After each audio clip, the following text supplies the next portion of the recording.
Isang gabi, pinatuloy niya lang dahil sa awa. Dalawang babae, basang-basa sa ulan. Pero kinabukasan, hindi na siya ang may-ari ng sarili niyang bahay. At mas malala, planado pala ang lahat, para sirain siya.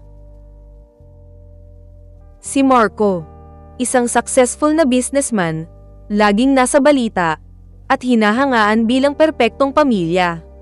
Para sa kanya, lahat ng pagod, lahat ng sakripisyo. Para sa asawa, at sa mga anak niya. Isang araw, aalis ang asawa niya para sa company vacation. Mag-enjoy ka doon, ako na bahala dito. At dahil nasa lolo't lola ang mga bata, si Marco, naiwang mag-isa. Isang tahimik na gabi, na magiging simula ng bangungot niya. Malakas ang ulan, tahimik ang paligid, hanggang sa tok, tok, tok. May kumatok, pagbukas niya ng pinto, dalawang babae. Basang-basa, nanginginig, halos hindi makapagsalita, nakikiusap. Sir, kahit saglit lang po. Sa una, nag-alangan si Marco. Pero sa huli, pinapasok niya sila, isang simpleng awa, na magiging pinakamalaking pagkakamali niya. Pinatuloy niya ang dalawa, pinainom ng mainit na kape, tinulungan, at nag-offer pang ihatid sila. Pero habang tumatagal, may kakaibang pakiramdam, parang hindi sila basta naligaw lang. Ginawan siya ng hakbang hanggang sa sila ay nag-ana-ana.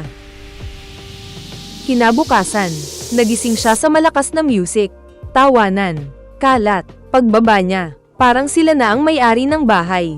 At doon, nagsimulang magbago ang lahat. Pinagalitan niya ang dalawa, umalis na kayo, pero ngumiti lang sila. Sigurado ka, at doon nila ibinunyag. May hawak silang ebidensya, isang bagay na kayang sumira sa pangalan niya, sa pamilya niya, sa buong buhay niya. At doon niya na-realize, na-trap siya. Ang kapalit, pera, hindi maliit, hindi biro, sa sobrang takot. Napilitan si Marco, basta pagkatapos nito, tapos na tayo. Pero nagkamali siya, dahil para sa mga taong ganito, walang last time. Akala niya iyon na ang katapusan pero hindi pa pala siya tapos gamitin. Kinagabihan, may naramdaman siya, parang may ibang tao sa bahay. Paglabas niya, napansin niyang bukas ang laptop niya. At bago pa siya makagalaw, isang malakas na hampas. Diliman, pagkagising niya, nakagapos na siya, at nandoon ang dalawang babae. Pero this time, iba na ang aura nila. Wala nang takot, wala nang paawa, sila na ang may kontrol. At doon nila sinabi ang totoo. Hindi ka namin target. May nagutos lang sa amin. Sa mundo ng negosyo, kapag umaangat ka, may gustong humila pababa, at si Marco ang napiling wasakin. Pero hindi pa ito ang pinakamasaklap. May mas malala pang mangyayari. Hindi lang pera ang nawala, na-access nila ang laptop niya, ang accounts niya, ang buong sistema niya, lahat ng pinaghirapan niya. Unti-unting nawawala, at habang wala siyang magawa, pinapanood lang niya ang pagbagsak niya.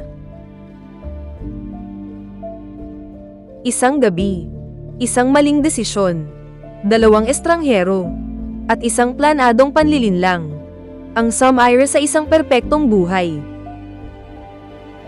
Iniwan siyang mag-isa, nakagapos, wasak, walang laban.